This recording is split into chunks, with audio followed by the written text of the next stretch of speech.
La Provence, au sens large, fut l'une des plus anciennes terres d'évangélisation. Il n'est donc pas surprenant que l'emblème du chrétien ait sa place dans les bijoux de Provence. Aujourd'hui, plus qu'un symbole de foi, ces croix sont souvent portées pour embellir les costumes. Transmises par héritage, elles servent de modèle à de très belles reconstitutions à l'identique, mais aussi à de pâles copies. Le toc n'existant pas la plupart du temps, les croix sont constituées de matières nobles, or, argent, diamant. On les retrouve à la fin du XVIIe siècle, où la taille d'un diamant se faisait en rose, par opposition à une taille plus récente en brillant. La taille en rose peut se faire avec un nombre différent de facettes. La rose simple, la rose dite anversoise, la rose couronnée ou hollandaise. Cette taille doit son nom au fait qu'elle ressemble à la spirale des pétales sur un bouton de rose. Le diamant est monté en certiclos d'argent sur un clinquant d'or. Au fur et à mesure que le prix des bougies baisse, les reflets des diamants sont de plus en plus prisés. Certaines de ces croix se retrouvent dans d'autres régions de France ou dans d'autres pays avec des noms parfois différents. La maltaise. Cette croix, ornant les poitrines des chevaliers de l'ordre de Malte, présents en Arles, est rapidement adoptée par les dames à la fin du XVIIe siècle, comme l'attestent les tableaux d'Antoine Raspail. La maltaise est portée soit autour du cou, soit sur la médaille d'un bracelet appelé coulasse. Elle peut prendre différentes formes. Très souvent, elle est émaillée blanc avec 2 diamants, un serti à la croisée des bras et un sur une larme mobile suspendue. Elle demeure un élément original de la parure de l'Arlésienne. La croix d'Arles. Il est possible qu'elle soit l'ancêtre des croix plus riches, maintenant capucines et dévotes. Elle est en or, argent, dénommée croix aux 7 diamants dans Nerthes de Frédéric Mistral.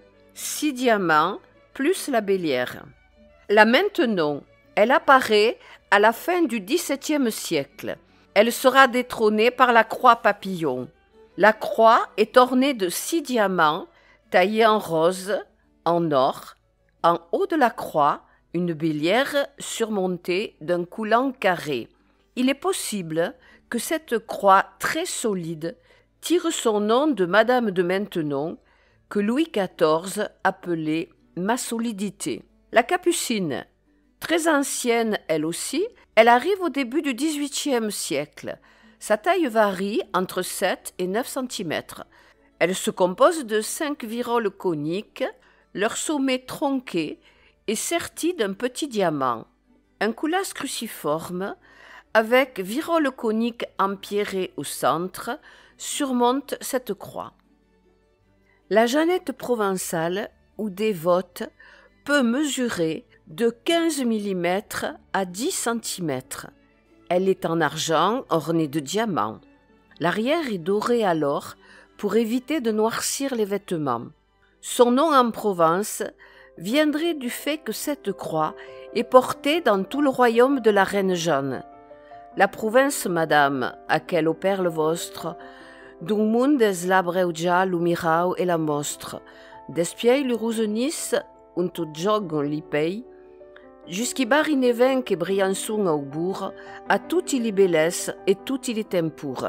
Elle apparaît dans la seconde moitié du XVIIe siècle pour se démocratiser au XVIIIe siècle. Cette croix dévote en argent et or, surmontée d'un nœud empierré de rose, typiquement Louis XVI, est appelée, par fidélité à la monarchie, croix Marie-Antoinette.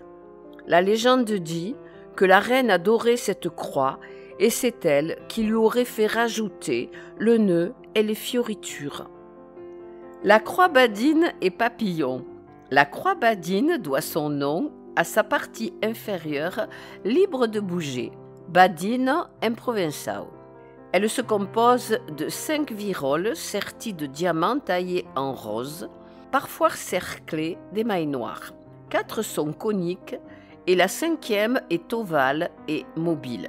Dans l'Hérault, la région de Perpignan et le Gard, ces diamants laissent place à des grenats. Elle est portée par les catholiques et les protestants qui voulaient ne pas attirer l'attention. La croix papillon est plus ouvragée. Elle est surmontée d'un nœud faisant penser à un papillon, d'où son nom.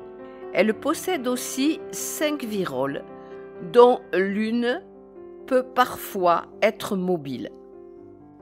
La croix huguenote, plus portée dans le Gard, cette croix apparaît au XVIIe siècle. Elle semble inspirée d'une part par la croix de Malte, d'autre part par la croix du Languedoc, dont elle a les extrémités en boule. On la trouve agrémentée d'une partie mobile, l'arme ou trissou, pour les plus anciennes, ou colombe, symbole du Saint-Esprit, pour les plus récentes. Les croix mistraliennes, elles apparaissent vers 1855 avec l'avènement du félibrige et le renouveau de la culture provençale. Elles sont en or ajouré avec une bélière travaillée ou un simple anneau dans leur partie supérieure. Elles sont plus ou moins découpées, plus ou moins riches, serties de diamants, de différentes grosseurs taillées en rose. Parfois, elles sont garnies de grenats, de perles fines ou de perles de culture. La croix pâtée de Nice est une sorte de croix de Malte dont les bras sont de longueur inégale. Parfois gravée, on trouve un cercle proéminent en son centre. La croix fleurie de Nice, sa forme est assez large, elle est découpée dans une fine plaque d'or avec des motifs fleuris, gravés. C'est une des rares croix de Provence à porter le crucifix. Les croix Jeannettes, on les retrouve dans toute la France. Ce sont de simples croix en or que les jeunes filles se payaient avec leur premier salaire ou que le galant leur offrait pour la Saint-Jean. Dans la Haute-Provence, c'est une croix plate dont les bras sont terminés par des boules aplaties. Les bras sont souvent décorés avec des éléments gravés et bordés de petites perles d'or. Les croix en corail, elles font partie de bijoux que l'on offrait aux très jeunes filles.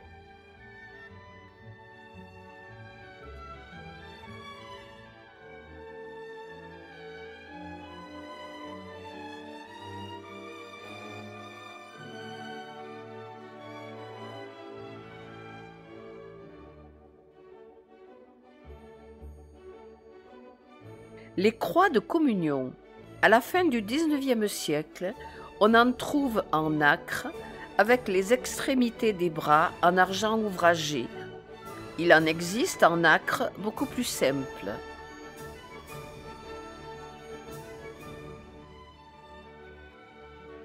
Les croix de Camargue. Elles furent créées en 1926 par le peintre Hermann Paul. Elles incarnent les 3 vertus théologales, la foi, le trident en croix chrétienne, l'espérance sous forme d'encre de pécheur, la charité évoquée par le cœur des Saintes Maries de la Mer. Les croix de demi-deuil, sur une monture le plus souvent en or, sertie de pierres noires farcetées, ces croix font partie d'une parure que l'on mettait après une année de grand deuil, puisque pendant le deuil, on ne portait pas de bijoux. Toutes ces croix, transmises jusqu'à nos jours, nous racontent l'histoire de nos régions. Elles évoluent en fonction des milieux sociaux et de la prospérité d'une époque. La croix en faïence de Valoris vers les années 1960 ou la croix Christian Lacroix vers les années 1980 témoigneront-elles de notre histoire pour les futures générations ?